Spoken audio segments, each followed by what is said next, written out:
In case, for some reason, I'm telling you something that you don't already know, in 1992, a fellow by the name of John Carmack developed a little something called the Doom engine for Texas-based company id Software. Yeah, the ones that made Wolfenstein 3D.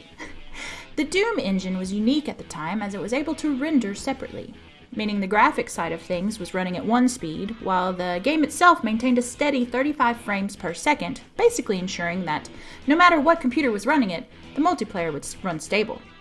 And then, in 1993, id Software self-published and released Doom.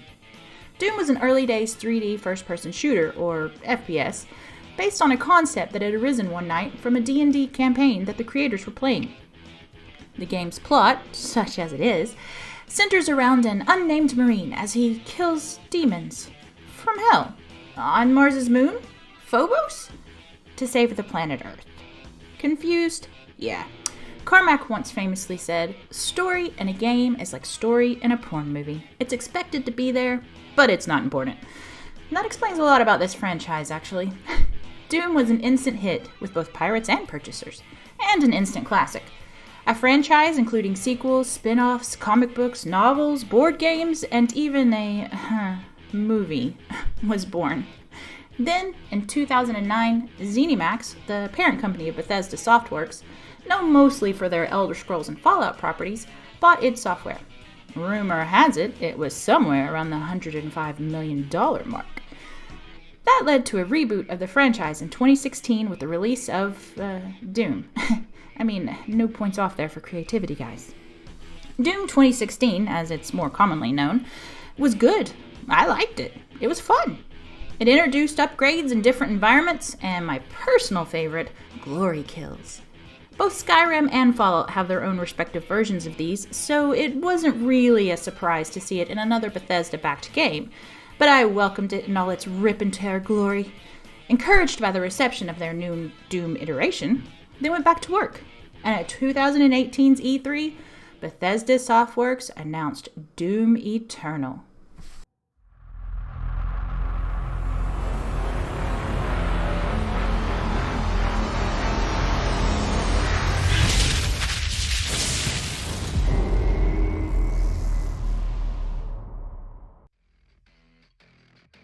Doom Eternal is very unlike any Doom game that has come before it, and yet was very familiar.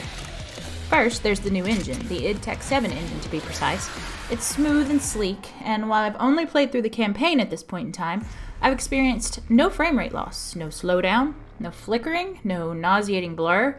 In short, it's beautiful. And so are the graphics.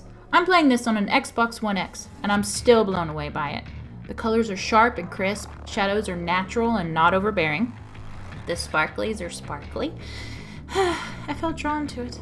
And then it dawned on me why as I got into an incredibly high-paced skirmish with the baddies, which is what Doom is known for, of course.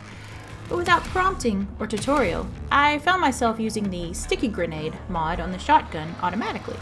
From out of nowhere, muscle memory took over my hands, and I realized that the old multiplayer skills that I'd picked up from my halcyon Halo 3 days were a natural fit for this version of Doom. Yeah, if you're an old hand at multiplayer FPS games, you're going to go right into this without needing much guidance on controls at all. You'll also be struck by the fact that there's lore? Yeah, lore and spoilers that I won't share, because Bethesda will kill me. But lore in a Doom game. It's rich and deep, and I'm strangely entertained by it.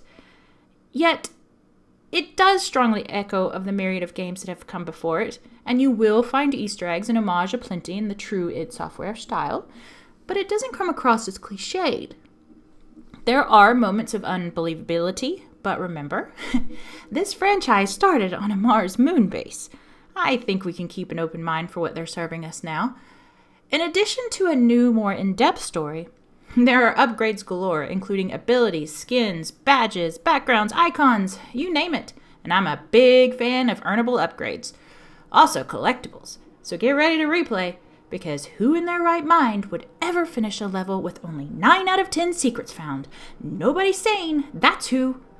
And the music. Mick Gordon, composer for Doom 2016, is back, and his stylings on Eternal have matured and deepened in comparison, with choral-style vocals setting the mood in parts, while still retaining the chunky guitars that will have you ready and willing to send those demons straight back to hell. Now, onto the weapon system. Okay, full disclosure, I do not like weapon wheels. I know there really is a limitation on consoles with a controller versus a keyboard on a PC, and there aren't very many alternatives at the moment, but I do find weapon wheels just an annoyance, and this one particularly, it was a little bit laggy. Now, having said that, that's a small, tiny annoyance in an otherwise near-perfect game.